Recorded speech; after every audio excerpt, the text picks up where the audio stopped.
How to delete Instagram account. Hello everybody, welcome back to our channel.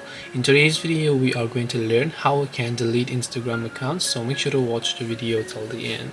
Now, to delete our Instagram account, all we have to do is go ahead and first of all launch the Instagram application here. Then just tap on the profile icon from the bottom right of the screen. Tap the three lines option from the top right hand side, then go to account center.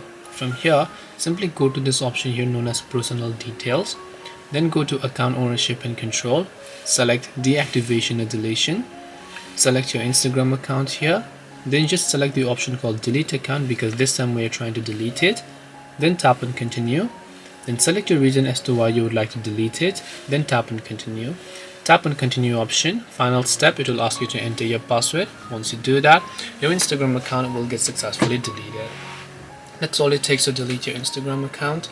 Hope this video was very helpful. If you have got any more questions, queries or doubts, feel free to also leave them down in the comment section below. Thank you very much for watching till the end of the tutorial, and see you soon in our next video.